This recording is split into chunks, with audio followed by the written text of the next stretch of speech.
All right, what's up, everyone? Welcome to extending Microsoft Copilot. This is going to get a little bit weird today because there's a lot of pretty damn awesome stuff that's coming out, right? Now, I will tell you, I'm sitting in the middle of New York, so hoorah, I'll go and see the Big Apple later and go check out the Empire State Building and see how it all is. But yeah, you nearly got a demo from there, so luckily the signal's pretty good here. Anyway, today's going to get a bit interesting. So um, what I want to do is I want to kind of get stuck right in. For those of you that don't know me, my name is Chris. I'm the Director of Innovation here at ANS. So really my job is to run around the world yelling about AI and Copilot and all the things that are more important than oxygen these days, which is awesome. But what's really good is that today is a bit of a special one because anything could happen, right? For those of you that have been on these webinars before, you know that I don't do holistically planned out demos. I always think it's a good thing for people to see how the tools work in your regular day job. So we're going to crack on and go from there. Just a little bit of a wrap up from the last one. First of all, anyone who asks me if they can get the slides is going to have to take a shot of something. I don't know, espresso, tequila, whatever it is you do. And anyone who asks me if you can have the recording, you're going to do the same thing. I'm going to caveat this up front. Yes, you will get the slides. Yes, you will get the recording. Okay. And my good friends on the call, my legendary marketing team, so Amy and Carly, thank you for sticking this together. They are handling the downloads and stuff. So we actually have a whole series behind this, which is pretty good. Harrison, we owe you slides. I know we do. Yeah. So we'll sort that out. The my friends in the chat will figure it out. Anyway, just to let you all know, I'm here on my own, right? So I don't have Martin with me. When the moment Martin saw Copilot Studio, he was like, "Nope, I'm a data guy. I'm out." I'm like, "No, dude, it's okay." No, I'm just teasing him. Um, but yeah, we're going to talk a little bit about how to extend M365 Copilot with Copilot Studio, and there's a lot to this. Okay, and not all of it is visible in your tenants. Some of it will be, some of it might not be. But let's get cracking. So last one we spoke about looking at Copilot Studio and what it is. So those of you that are Power Platform or low code people, you'll recognize the artist formerly known as Power Virtual Agent. Yes, I'm not responsible for naming things, and it is now Copilot Studio. Okay. And it's this amazing, conversational user experience that's been infused with AI, which is pretty awesome, right? Now they started doing this some time back already, a few years ago when I think it was like GPT-1 or 2. That it was kind of in there. It was doing some interesting stuff, and now it's been supercharged, right? So this to me is the thing that is going to make all the difference in the way in which we build solutions for organizations. Now, the thing to remember is if you are a Power Platform person, congratulations, you're an AI extensibility person, which means that you understand what connectors are, you understand what Power Automate flows are, or Cloud Flows, you understand what Power Virtual Agent and you even understand the what Microsoft, what my friends and some of my mates at Microsoft called the green tornado. One of them in particular calls it a cabbage, but that's Dataverse. Okay, and Dataverse is going to be one of the primary data storage facilities that we chat about on when building out these solutions. Okay, so just remember when thinking about AI extensibility and when thinking about Copilot Studio, if you are a low code person, wonderful, you will have a lot of experience here. Okay, so this is very exciting. So a couple of things that when you look at what Copilot Studio does, right? You've got this ability to design these amazing conversational user experiences. So those of you who are devs who have used the Azure Bot framework, that's really good, right? Because a lot of this will seem quite familiar. Those of you who use the artist formerly known as Power Virtual Agent, it's the same thing really. But you get to design these amazing conversational user experiences. And then think about the way in which you enhance these, right? So if you think about the common way of doing app dev when you make a Canvas app, right? And I'm going to use Power Platform as the example here. You typically make the app, you stick it into production, and then you kind of iterate every now and then. What's really good about conversational user experience is it lends itself to iteration and build. So it lends itself to actually being built on over and over and actually building something that can be scalable, which is pretty wonderful. When making an app, you're locked into a user experience and a user interface where I call it clicky, clicky, push, push, where you're pressing a button and it does a thing, right? And building out on that can be quite tough, but actually doing that from a conversational perspective is way, way easier. And then obviously managing the way in which you're building these things. So think about the fact that as you're building, you're reviewing what you built and you can iterate over and over. And that's sort of what I'm learning as I go. I've had to change my mindset in the way in which I build solutions out. Now, I'm not going to say it's been easy because I typically was a dynamics human being. I'm better now, by the way. And what's great is that now that I think about data in a different way and I think about the way in which I converse with data, it's actually given me a lot more room to be creative. So when you look at Microsoft's three pillars, right, you've got adopt, extend, and build. And the initial part of this whole series, we focused on adopt. So how do you actually get people to adopt Copilots within your organization? Now, we focused heavily on Microsoft 365 Copilot, which effectively is the flagship product, and then started thinking about, hey, what about building your own things, which is the webinar we had last week. So you could build your own custom Copilots, and I'll do a little bit of that today, right? And then, from building your own Copilots, actually, what does that mean for Microsoft 365 Copilot in the rest of your Copilot estate or your digital estate? Okay.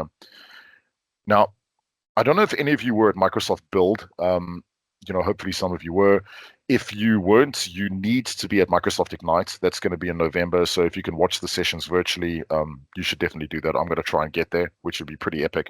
But when you start thinking about the way in which you go through this process, it's actually quite amazing. So you can literally build your own Copilot in minutes, which we did last week. So I showed you the one on the facial palsy site. So those of you that were there, and then we kind of built out on that. And I showed you another one on how to build one from scratch. What's really cool though is we're going to look at some of the other areas like connecting to a knowledge base, integrating your data and workflows, creating rules-based topics, which is pretty interesting if you did Power Virtual Agents in the past. You can customize your conversational services, okay? So you can actually build your AI into that. Then once you publish your Copilot, you kind of let that run. And then you pick up on the analytics over and over as you go. Okay. What I'm also going to do is I'm also going to share some of the Microsoft Build videos in this deck. So I'll play you snippets of them as we go, as they become important or not.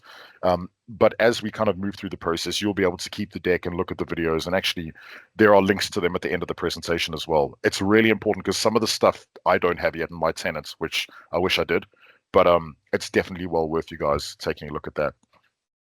Right. So when thinking about this process, okay, again, it's iterative. It's not just a thing that happens straight away, right? It's it's build, publish, and then analyze, improve. Build, publish, analyze, improve. And I think that conversational user experience lends itself to doing that. So what you're typically going to be doing is thinking about, well, actually, where are we going to be publishing this? Where does it need to live? How do we improve it? How do we monitor it? What is the process in which we gather data and then refine the chatbot experience over time? And actually, with AI, with these AI-driven interactions, using the tools in Copilot Studio, like your topics and your plugins and actions and things, you actually do have the opportunity and a lot of tools in your toolkit to do some pretty amazing stuff. When we start looking at the concepts of extending Copilot, okay, this is where it starts getting a little bit weird, right? Because a lot of you are used to the concept of Copilot living over here. So what you'll do is you'll have Microsoft Office, pop it open over there, and then you'll have this awesome little Copilot UX, right? And your Copilot UX, this is where you'll drop in your prompts. So you're going to give it a chat. You've got your Copilot lab over here with your stored prompts. I believe that actually we'll be able to share prompts as well pretty soon, which is pretty exciting. Yeah. So you'll have your own like micro prompt buddy. Also, Stuart Ridout, if you don't know him, he's from Microsoft as well.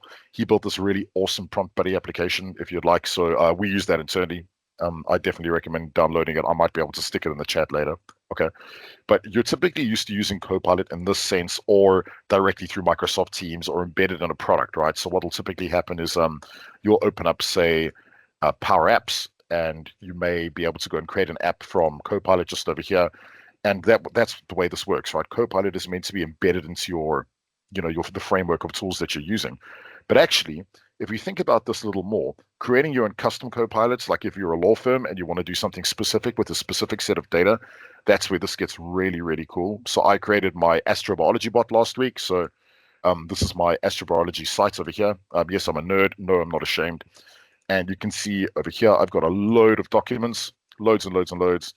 And one of the lectures that I loved was lecture 11, and it spoke about the thing called the Fermi paradox.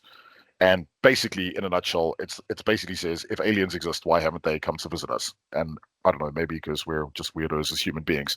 But what I needed to do when I was studying for my exams, which I did pass, I'm pretty stoked, by the way, is I had my little Copilot embedded in my page over here, and I could ask it questions. So I could kind of zoom in and say, tell me about the Fermi paradox.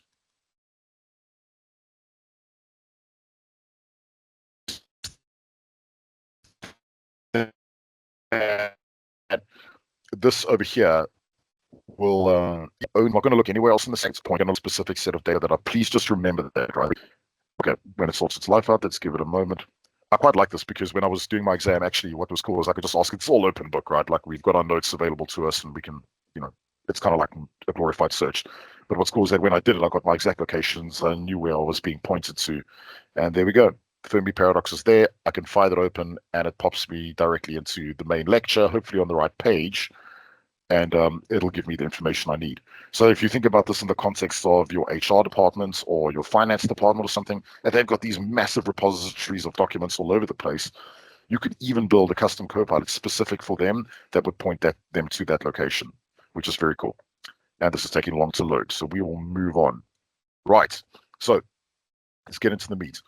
When creating your Copilot, now I showed a little bit of this last week, but you've got this new ability to describe it, to design it type thing. So if you really wanted to, what you could do is you could build out your own custom Copilot using the new user experience. And that really allows you to describe your Copilot and say, hey, this is what I would like my Copilot to do. So it actually goes ahead and builds out that conversational UX for you. It thinks it knows some of the topics and things that you need. Yeah, it's a really good way of creating your own custom Copilot. Now, what's really conversation. All right, what we're going to do is we're going to see. Okay, so through some changes. But what's really good is I can say, I would like my Copilot to do X, Y, and Z. And I could basically tell it to be polite, to speak, to do whatever it is I'd like, and it'll actually go and build the process in the background, which is really quite cool. Now, when I start thinking about, well, how do I get started? One of the biggest issues is using, where do I begin? Now, some people don't actually know how to prompt. Some people aren't comfortable with prompting. And what I found is, using these nice new templates that are available, it's a really easy way for me to get going. And the Copilot templates are available directly within the new user experience. Okay, so if you're using the new UX, it should be available directly to you in your tenants now. You simply go in, you can go and select one of the templates, and it'll get you going really quickly. That has been extremely useful for me. Oops, extremely useful. So what about knowledge sources? Now, this is where it starts getting a little weird, right? This is where you're really starting to extend and think about actually what are the types of things I need to do within Copilot and what are the types of data I need. And what I've started to notice is that a lot of folks think that Copilot is basically meant for structured data. Sorry, unstructured data. So when you think about making a Copilot, the immediate thing you think of doing is building that Copilot directly on top of a document repository, right? Because yes, it's a large language model. So what it'll do is it likes that unstructured data really much, a whole lot, right? But actually, you can build this on structured data. And this is where it's starting to become a bit of a game changer. So you'll see Dataverse over there. Remember I told you the green tornado, as somebody, I don't know who called it that. Um, but you can actually, it is sitting over there in Dataverse, as well as things like Fabric. Wow, that's pretty wild, right? So that's coming soon. I can't wait for that. And then things like Azure DevOps and all of that. So you've got this information that you can bolt into your Copilot. Now, what I'm going to do is I'm just going to make sure I share sound because there are a couple of videos I'm going to play in this. Okay. What I've also loved is that with these knowledge connectors, it gives me the ability to weld structured data to unstructured data and reason over that information. Okay. Now, think about it. When and where have we ever been able to do that?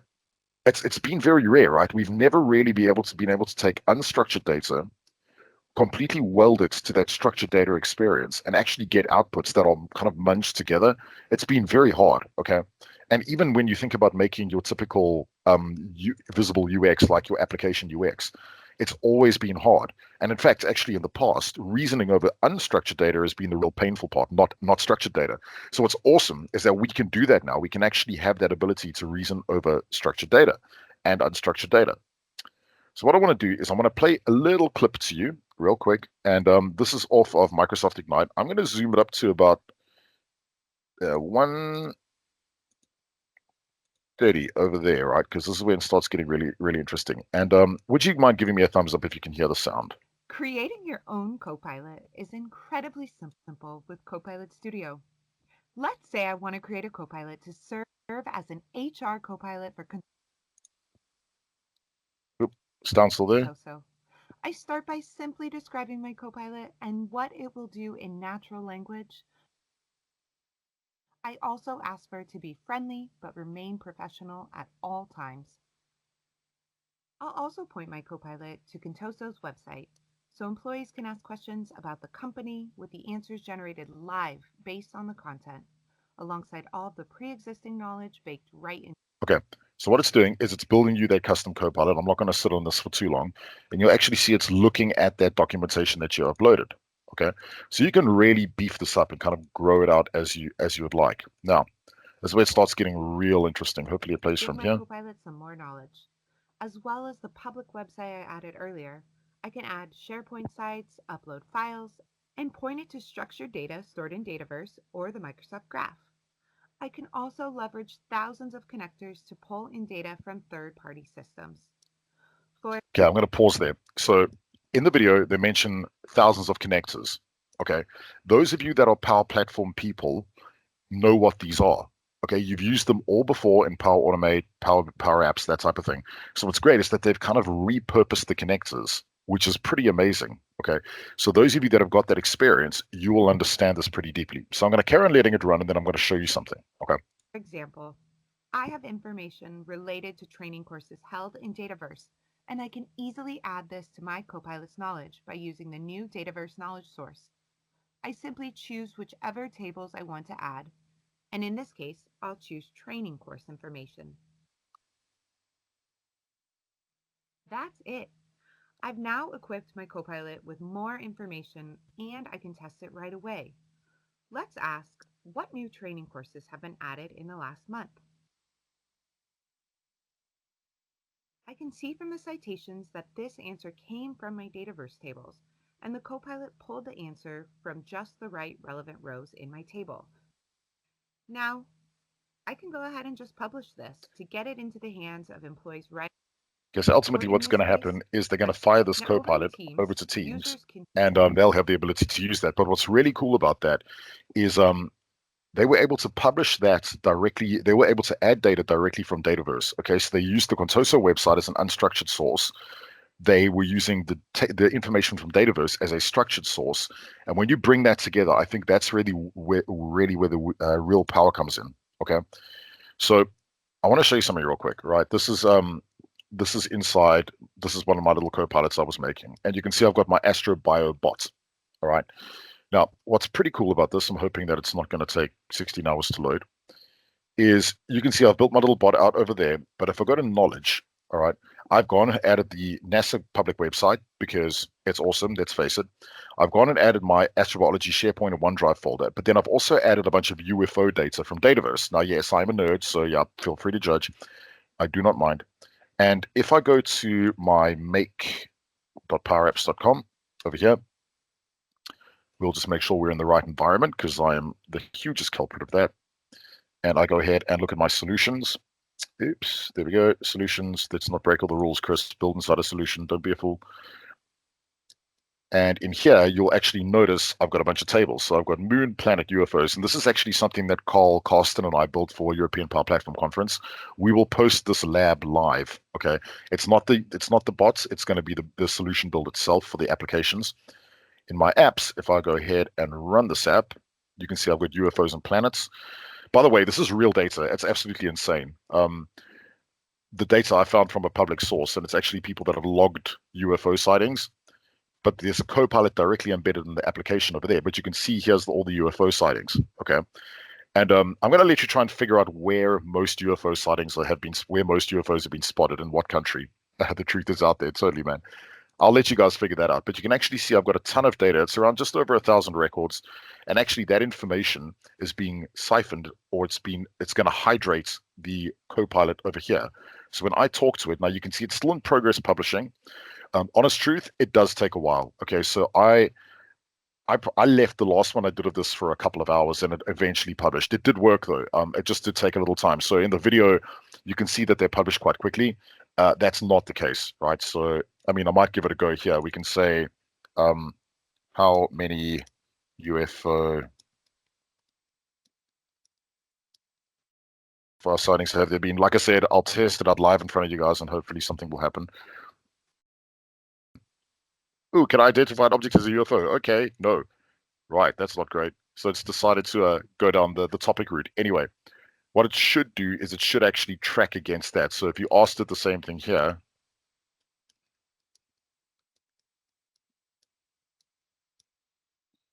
how many UFO sightings have there been? Hopefully, if Copilot plays ball and understands my terrible spelling, it'll actually give me an answer. Okay, now that's just a very basic example, but there we go, 1069. So that will actually pull directly into your primary Copilot, okay, which is quite awesome. So let's get cracking onto the next bit. Creating your own. Whoops. This is cool, right? So Microsoft are releasing multi-modal support. So with GPT 4V, you will find that actually when you're uploading documentations, when you're uploading tables and graphs and things, that Copilot can actually reason over that document and understand what's in the document from a graphical perspective. That is insane. Okay, so now you're taking actual physical information, not just text. Okay, it's no longer LLM, it's foundational, right? And you're moving that directly into a an engine that's able to understand it, right, and actually potentially reason over it. I quite like it because once you've also started to use that function, you've got the ability to extend out with customized topics and actions, which I'll give you a peek at what I've done.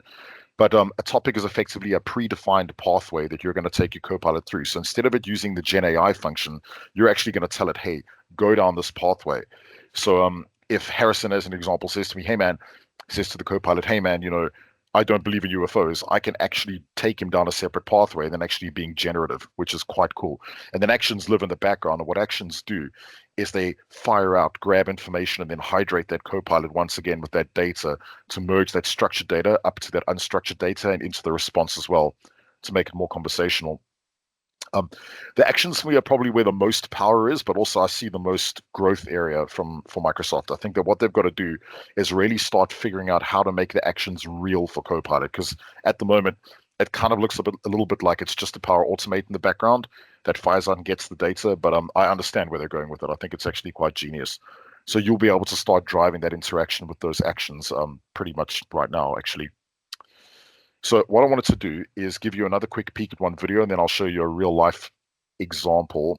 So I'm going to, again, run this. I'm going to move it to Once a the later list part in the themes video. around vacation, I also want to add an Okay, let's action to just skip it up expand to the there. table within this policy document to relay that they have 15 days since they've been with the company for less than 5 years. Okay, so what's happened is basically they've built a solution from a training perspective, and it also tracks things like leave management and how much holiday they're allowed at least each year, right? So you could go ahead and ask the Copilot, but actually, because generative AI doesn't know who you are, it needs context. Okay, so what it's going to do is it's going to use that action and find the information about a particular person. So check this out. I'll let this run. Okay. Continuing my efforts to address the escalation themes around vacation, I also want to add an action to retrieve the vacation balance for employees so employees can easily find out how many days they have available. Vacation data is held in an external system, so I will add a custom connector to connect to that backend. As you Yep. Quick pause. Low code people, those custom connectors, you know what those are, right? So effectively, those connectors are the connectors we've been using in Power Platform for years. But actually, you could do the same with an HTTP request, right? So it's just talking to a custom API. can see, I can customize and configure the description and all of the inputs and outputs that are required. Finally, I want to build a topic to allow employees to submit a new disability leave request. Contoso has a step by step process that such requests need to go through for legal reasons. For scenarios where more control is needed and repeatable workflows need to be carried out, I can create a specific workflow for the Copilot to use when the user brings up a specific topic. Creating this is simple. I'll just describe the topic I want to create. Yeah, I'm not going to spoil that for you. So ultimately, the topic is the thing that drives the action. Okay. And if you think about the topic as being more conversational, you can more define that conversation. It's easier for you to define that rather than, you know, have have those actions firing in a different manner in the background. So check this out, right? If I go into Copilot over here, and again, I'll use my astrobiology bot, and I actually want to have a predefined pathway. I can go ahead, add a topic, say create from blank. You can do it from, so create from Copilot. You can do it from blank. This was in the old Power Virtual Agent world. It worked really well, so you could build this pathway. I really like the describe function, so I'm going to call this UFO, and I'm going to say let the user describe that they have seen a UFO. Ask them about the experience and their location. Okay, so all I'm going to do is that. Oop, remember, my spelling is shocking. Sweet. What I'm also going to do is I'm going to say act as a extremely nerdy, act as extremely nerdy, oops, as act as extremely nerdy alien fanatic. Okay, cool. And what it'll do is it will actually go ahead and build out that process for me. So remember, I can do this from scratch. I don't have to do it manually, but there it is there, right? So it's actually gone ahead and it's building out the topic tree for me. Okay, which is pretty wicked. So what it's going to do is it's going to look for any phrases that say UFO sightings, report UFO sighting, and then it's going to physically take me down this topic tree. Okay, so if I wanted to, I'm going to save this up over there. We'll give it a quick save and wait for it to sort its life out. There we go. And if I'd like to, I can go ahead and close that up. We'll say test. I'm going to say report a UFO sighting.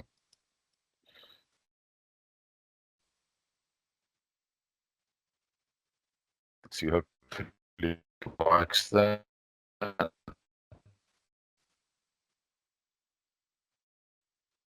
There we go. Greetings, Earth Family Nerd Family. It's literally, so I can actually go and put the information in. Now, it's not using generative AI for this. It's using topic tree. Okay, that's what it's using. So I can go ahead and add all sorts of things. I can go ahead and add branching logic. So I can say, hey, ask another question. I can add conditional information. I can do a call to action. So I can actually go ahead, call an action. Okay, so you've got plugins over there. You've got connectors and you've got basic actions. Effectively, basic actions are automations, and those then create a flow in the background that fire out and hydrate this Copilot with information. Okay, so it's actually really quite cool. So you could do that manually, or you could do it automatically. It really just depends. Manually or automatically, it really just depends on you. But the ability to create these actions and this logic directly in the Copilot, so you have this mixture of generative content through your knowledge sources over here. You have this function to be able to build up these defined pathways. And then also the last thing, which is a bit wild, is you can allow AI to use its own general knowledge. This is crazy. Okay, so the stuff that this comes out with is nuts. It doesn't just look at the knowledge you've got there. It thinks it's a genius. So you know one of those people on those pub quiz teams that thinks they know everything? That's this. Okay, so you can say about tell me about psychology, and then what it's going to do is it's going to go out and oh wow, okay, it's going to go out and go and do its own thing, right? But that's your topic over there. But just be careful when turning that on. It's what I found. So the gotchas over here. Gotcha number one is this takes a while. Okay, gotcha number two. If you turn this on, be prepared for some pretty ridiculous stuff to come through. I don't think it's perfect.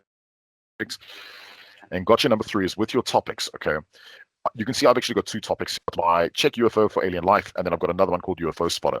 And those actually overlap a little bit, right? So you got to make sure that your keywords are set up correctly to make sure that the right pathway is selected. Okay, cool. So next little bit. Once Copilot Let's get out of there.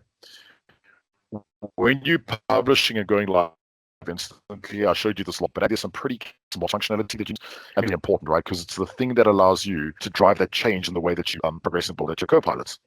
Now, what I'm going to do is I'm going to quickly shoot into your conversational analytics on one of the videos. I'm going to give you a very swift peek, and then we're going to move on, okay? Because I think this is very useful. Once copilots have been teams of questions users are Copilot. Thanks to the expanded built-in analytics in Copilot Studio, it's easy for me to get actionable insights. As and review the top themes of user queries that my Copilot could not answer. So what they're saying is in the video, right, they're basically saying review the top topics that people have used and spoken to and get rid of the ones that need. So it's not always going to be the same, right? There's always going to be things that people find more popular and more useful.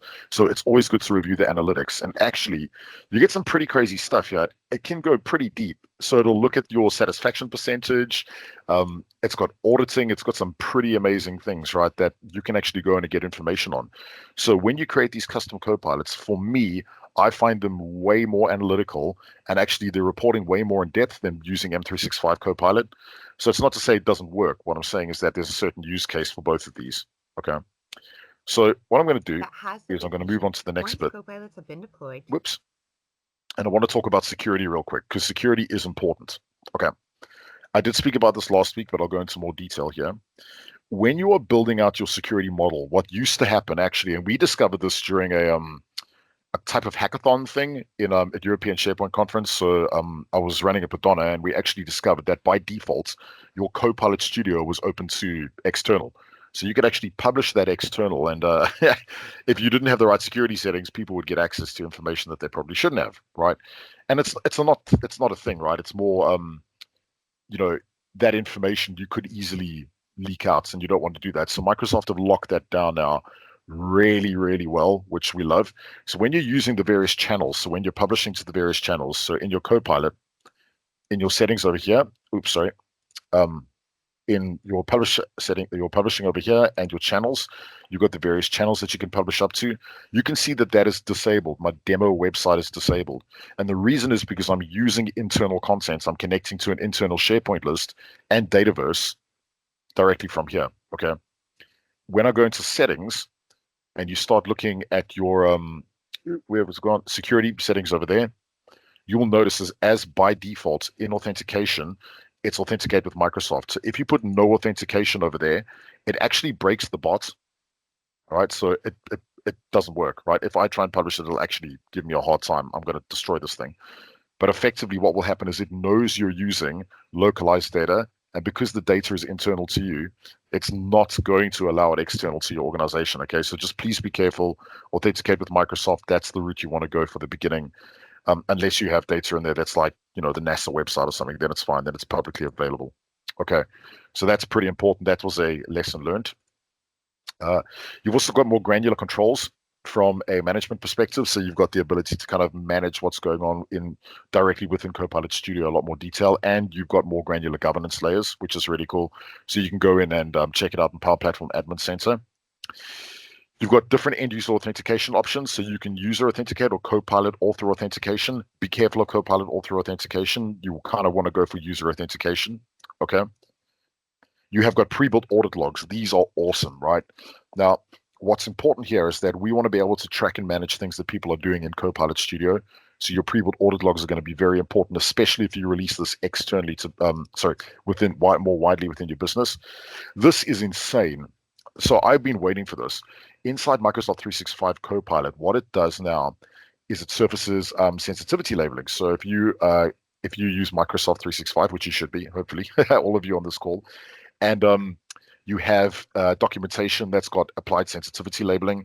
So just as a very quick example, inside here, if I go to let's just go ahead and pick OneDrive, and I will go ahead and pick, I'm looking for a nice, over there. If I go ahead and check my Copilot test files and I open this up, you can see I've got an auto label applied there. But if I open this up, you'll see that I've got a sensitivity label that's been applied as well. That will then be surfaced, right? So it'll tell you, hey, you can't go and do this, and this is why. Okay. Through Copilot Studio, that's a big deal because we were worried about the fact that people could kind of bypass sensitivity with Copilot Studio, but you can't. Okay. So let's get a little bit more onto Copilots and conversational AI. This is where it starts getting a little bit real, folks, and we'll get a little bit more nerdy. So I hope you're up for that. Okay. With Copilot and conversational AI, the whole idea is that you want to be able to extend what you've got. Now, this is where my tenant gets a little bit fickle because I haven't got all the right settings in place. So I'll show you what I can. But what's important is that you've actually got the ability to go and extend Microsoft 365 Copilot. Now, I'm going to show you something real quick, another video, and then I'll show you what I've got on my side. So you might see a kind of a slight discrepancy, but hopefully this will all make sense. So let me get my video timings and let's rock and roll. Now, earlier we we saw just how easy it was to create a custom Copilot and deploy it on Teams, my own website, or the channel of my choice. But I'm also able to extend Copilot for Microsoft 365 with the Copilots I make as well, so users can interact with my enterprise scenarios right inside of Microsoft Copilot. From the library, you'll see I can select a Okay, I'm going to hold it there. Please look at the screen. You can see you've got Type Copilot over there. All right, so you can see Type Copilot, which is really important. You've got connectors, you've got all sorts of things, but please remember, ingrain it in your brain, Type Copilot, okay? Copilot I've previously made and publish it right to Copilot for Microsoft 365. Once it's published, I'll head over to Microsoft 365 Copilot and start chatting with it right there. I can also add the same Copilot to Teams. I can speak to it one-on-one and see prompts right there that I could get started with. Okay. I can also add it to group chats. Sorry about the group chats Now, thing. earlier we Right, so the thing I noticed, right, and when I was testing this out, and I have been trying many new things, is this. Okay, so I'm going to go back and close all my 1,000 tabs because this is what I do. When I go to my library, now you can see I'm in a US build. I'm in a US environment. The preview features are turned on. Okay, so for those of you that don't understand this, when you turn on preview features, you get the ability to use some of the cool new stuff that's coming out. Okay, what I've done is you can actually see in my home tab, I've got a Copilot that's been created there, and I've got a Copilot that's been created there. Okay, and if I go here, you can see that sadly I have got no plugin over there. Oops. Okay, and it is not come up in my review chat over here. Okay, so nothing dodgy, right? I haven't got anything in there. So what I noticed, right, and this is going to be, I think that it was a little bit sneaky, but they showed that very quickly in the video. If I go into my library, this is effectively your library of stuff that's being pre-built. Okay, and you can see I've got lots of connectors, right? So you all know what connectors are. We've spoken about that before. Those connectors are the things that allow you to talk to data. If I go ahead and add an item, I do not have the ability to add a Copilot. Okay, so what you're seeing there is that will probably be released up to you at some point. I'm not super sure when, but you can go ahead and create things like Power Automates, which can be tracked and directly added into this. You can create your connectors, you can create pre-built prompts, and you can create conversational topics. And the topics are what we spoke about earlier. So I'm just going to call this check UFO. Okay. And it's quite cool. It asks you to select a solution. And what will actually happen is when I go ahead and do this, it is called a conversational action, but that is the thing that they allow you to integrate with M365 Copilot for now. So when you're building out your topics, remember that automagical topic I kind of had in there? Okay. Here, what will happen is that you have to do things manually. Okay. So I have not found out how to use the described function in this area. So you have to build it manually. So when you're adding in, you're going to have to add in your conditions manually. You're going to have to add in your actions manually. And yeah, it's a little bit different, right? But I think what will happen is this will get completely rolled up into the wider topic. And actually, that Copilot that I added in there earlier effectively should be visible in my library. So I should be able to go add an item, select a Copilot, and add it directly into my library. So I don't see the Copilot thing in here. Okay, which would be pretty wild. So I'm excited about that for when that comes out. Okay. So a couple of things, right? A lot of people say to me, well, why are we extending with Copilot Studio? Why are we building out all these things? And actually, there is an alternative if you're super nerdy. So those of you that are devs, amazing. I'm jealous. I haven't written code in a while, but you can go ahead and follow this process to get your stuff sorted out. So you can say, I'm going to set up a subscription with an LLM provider, upload a chunk, and create a vector index of a knowledge. So you're going to have to do that manually, which is a bit of code. I'm going to set up a process. I'm going to go through all the steps. Eventually, I'm going to have to set up hosting for my backend service. I'm going to have to build a front end for this or design a UX for this. But actually, with Copilot Studio, you've got all of this out the box, right? So all of this stuff exists out the box. And what's pretty wicked is that, you don't really have to do very much to get it to work. And I think that's what a lot of people are saying. They're like, when do we use Copilot Studio versus when do we extend with custom tools? Look, it really just depends, right? Like I found that Copilot Studio gets me a good amount of the way there, but actually the custom tools, they're extremely powerful and you have a lot more control Okay, so you have a lot more control of the inputs and outputs, whereas Copilot Studio, they kind of set it for you. So my thoughts are probably 60% of the time Copilot Studio is going to do really well, but then you might want to move out into a more kind of custom world as you go through the process. I do want to get a little nerdy here as well, right? Because there are some other things that I think you need to know about, and I'm hopefully going to set you on the path for learning some cool stuff. I've got to do the same, so there's some things I need to learn and some things I need to practice. So I'm kind of hoping that we both get to do this together. But a few things that are important for you, and it's the way in which you extend Copilot experiences. And actually, there's some insane stuff coming out. Those of you that didn't go to build, this is where you need to pay attention, okay? Because when you are looking at building out these copilots, and I spoke to you about this last week, and thanks to Donna for sharing this slide, but actually we're looking at the concept of agentification, and this is becoming very, very real in our world right now, like very real, okay? And I will show you what I mean by this. So agentification takes what happens with the copilot is it doesn't actually know who you are. It doesn't have context, right? So it doesn't know that Harrison is doing X, Y, and Z unless you use Power Automate and you store a bunch of variables and you mix generative AI with your topics. It doesn't really know, right? So you have to teach it. So there's this thing called the Assistance API that's available through OpenAI, right? And that's getting embedded into the Copilot toolset. And what's amazing is that actually you can teach this thing to have context and memory. And this is one of the slides that I got off the Microsoft Build deck, but actually Copilots with agent capabilities. So this is my new quest. This is what I will be spending more and more time learning as I can, because I think this is really where the future is. But actually, it can be triggered from just events. It doesn't have to happen from conversations. So if you think about an email just randomly arriving in your inbox, that's how you're triggering this thing. It's automation. It's not just looking at, hey, a prompt that says do A, B, and C. Um, and that kind of runs asynchronously, right? So what you're doing is you can build out these processes that follow what we call human guardrails. And those human guardrails are really where you're chatting, you're having an interaction with this copilot as if it was another human. Okay. And it's tense because if you think about the concept of, I don't know, an email arriving in your inbox. I mean, I don't know about you, but I hate email. What it does is it'll automatically go ahead, read the email, open the service ticket, looks up the information in whatever system. So it could be a CRM system, but this is very automation-y, by the way. But then what it does is it actually goes ahead and does the inventory checks, the ordering, and everything for you. Okay, so all that entire manual process, this is a mixture of automation and agentification. You're taking this concept and going, wow, I don't actually have to respond to this email anymore. I'm going to let you decide if that's a good or bad thing. I don't know yet because I think ultimately what could potentially happen is that we get very lazy and yeah, some dumb stuff happens, right? There's going to be one that's a little bit more disturbing after this one, by the way. This one's awesome. I think it's cool. But the next one that you're going to see is a little more disturbing, which I'll get to. So interacting with copilots just like other people.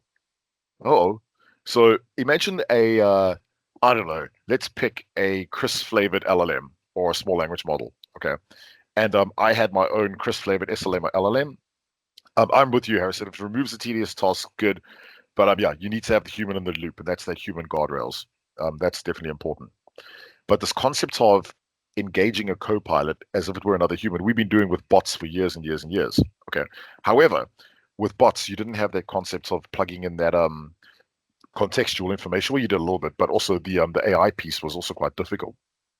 So what's happening now is that it's actually learning for future interactions, which is quite wild. So imagine the Chris bots learning about all of you on the call. I mean, how do you know I'm not an AI right now? Okay. But it's quite interesting because the Chris bots or the Chris AI or the Chris Copilot could go ahead and learn about how to interact and actually have that conversation. And if you look at what the guys from Zoom did, the guys from Zoom actually said that they were going to replace people with digital twins in Zoom meetings, which is pretty amazing. So, I mean, luckily this isn't a Zoom meeting. I promise we're good. See, but yeah, it's pretty interesting, right? The next thing that I think is pretty awesome is that you've got this consistency with human interactions, okay, and end user interactions. So what does this do for contact centers, and what does this do for customer service and things like that? Does it make these people redundant or not? We don't know. But if you have this concept of auto ticket gen, so I'm going to move back, your agentification in all solutions. plus this ability to interact with co-pilots like other humans, well, then you're looking at a very, very different way of doing things, right? And actually, you're really taking the robot out of the human here. Okay. You're already making sure that all of those horrible manual tasks that you would have done before are gone. And this is, again, please understand, it's a mixture. It is agentification. It's a mixture of Gen AI and automation. Okay. And it has context. So beyond text, this is amazing. So this is foundational stuff where it's understanding images and tables and media. Expense reports are now gone, thank God, because I hate them. So you have now the ability to you can upload stuff and just kind of do your thing, right? And it understands enough to say, okay, well, this is what we need to do next with this data. So it's not just text based; it's multimodal, which is amazing. So what I want to do is I want to play you one more thing, right? And I hope that this is the right one. I'm going to just run it real quick, and I want you to see this because this is wicked. So this is agentification at its best. Copilots can now react to more than chats, to events, actions, schedules, and more. For example, we can set a trigger on our new IT Help Desk Copilot, activating it when a new employee is hired. This triggers a complex, multi day workflow from sending an email, asking the employee to pick their preferences, to getting any exceptions approved, to updating the hiring manager. What's more, you can view how the Copilot is handling these processes and how many times a human has had to get involved. You can even teach it to do something else. For example, here I see that more than 24% of new hardware requests are now requesting an exception, and you can simply tell the Copilot to limit exceptions to only designer roles that may need non-standard hardware. These powerful agentic capabilities transform Copilots from working with you to working for you, now in limited preview. Yeah, when you love a good Microsoft sizzle video, don't you? But I just think it's pretty amazing. Copilots can Oops, now react to sorry, we more could do than this chat. one. I think it's pretty amazing at where this is going, right? And I think from people who are looking to use Copilot in our day jobs, and then also thinking about extending Copilot, it's absolutely amazing, right? Like, and I think that if I were to tell you to learn anything, I would start looking at the agentification functionality, right? It is really important. If you're not a low code person, definitely start learning Power Automate, okay? Because that's where I see the automation layer in the background being extremely powerful. So it will have memory as well. You can see here, so contextual understanding based on memory. That's pretty amazing. So that's going to be your context. Your Copilot contains context. Wow, it doesn't right now. You have to. It's really hard to build that in, but in the future it will. Okay, so memory is definitely going to be a thing of the future, and that's going to be an early access. So security, we've spoken about this already. So you've got the audit functionality, but there will be way more in-depth security tracking and security monitoring, and there has to be, right? Because if you think about it, what's actually happening now in the world of Copilot is that we're moving away from this basic app dev type approach where we would make an app for everything, and it's moving to a conversational user experience, right? And I think what's happening now is that if you're going to do that, and you're going to put this level of power behind the scenes, you need to have a very, very in-depth security model and a very well thought out security model. My worry with this stuff all the time is responsible AI.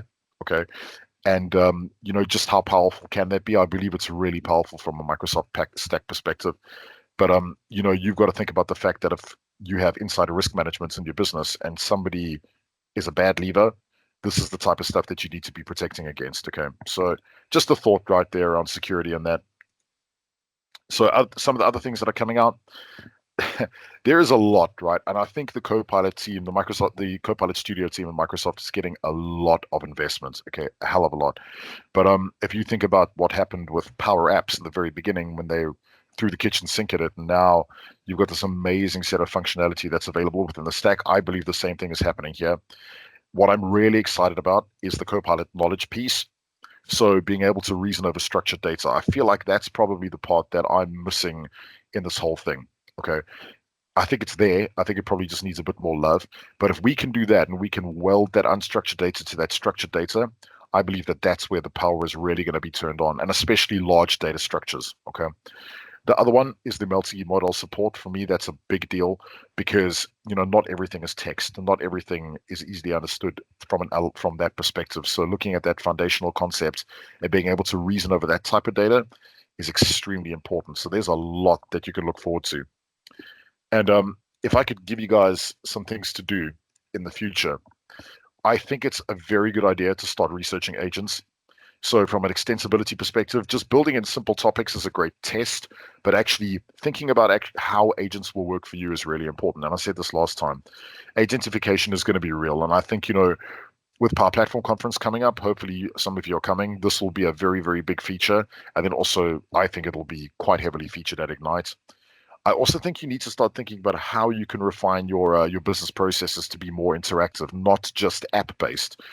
I struggle with that because I've had to shift my mindset quite a lot. So the app-based piece, if you can rethink the way you interact with data, that's really important.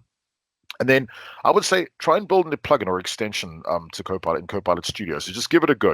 Like pick one of those for one of the prompts or one of the topics. Try and just build it out and see how far you get. I've had quite a lot of luck. I came a bit unstuck with the actions, and then I figured out how those worked and snapped in. But it felt very difficult to publish them. That was probably my only advice: is that when getting to the publish part, it was a bit tricky. Hence me breaking my tenants a little bit. And then definitely please go and check out aka.ms Copilot Learning Hub. So that is Donna and Dan's sites. They're building out so much more content on there, and there's so much more information that's being added. So I highly recommend you all checking that out. And I know actually they're looking for people to come on the show and present what they've learned. So definitely, if you'd like, hit them up. It's well worth doing. And then some of the links. So I want to give Henry from the PowerCat team a shout out here because he's been doing some great consolidation. The PowerCat being the Power Customer Advisory team at Microsoft. He's been doing some amazing consolidation work on GitHub and that. So please do go check out these links. He's got a massively detailed page on GitHub with all of the cool things you can do. And you'll see Copilot Studio in a day.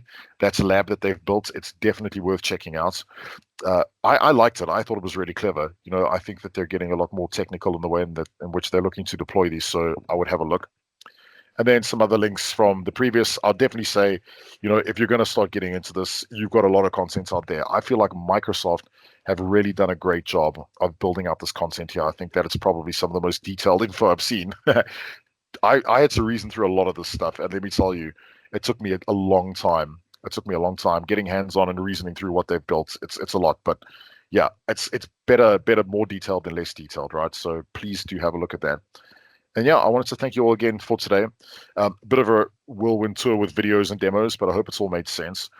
A couple of things that I just want to make sure you understand is that in the future, the concept of agentification is going to be real. It's going to be one of the most core things that we need to be looking at. So um, I would definitely say that it's well worth all of you checking out. And then there are some questions in the chat. So I do have one from Andrea.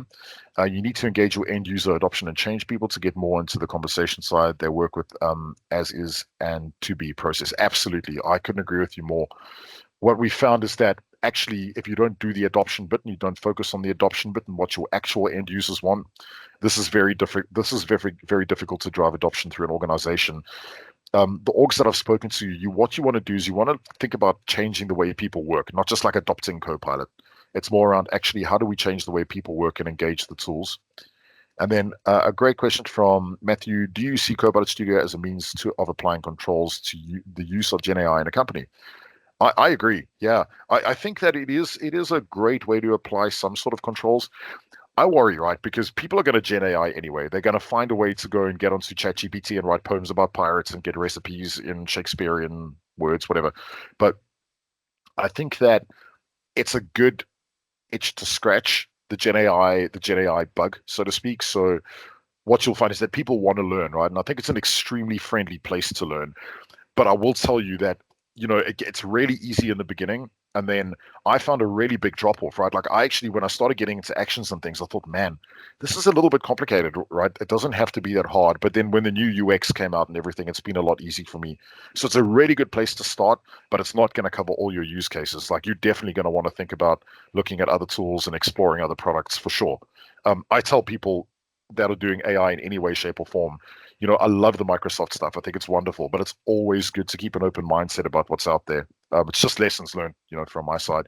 And I can make comparisons, right? And what I found is that actually the Microsoft stuff is extremely strong. Cool. Okay, like I said, I know that was whirlwindy and you have a lot of slides. So now I wanted to say thank you to all of you again. And also thank you for being engaging. We've gone through this whole webinar series. There's been like 5 or 6. So again, I want to shout out to our marketing team here. They do such a good job of keeping us in line and making sure that we do well. So Carly and Amy, thank you so much. And then to all of you in the chat, thank you so much for being engaging. And yeah, just hit me up on LinkedIn if you want to chat, and I'll gladly share information.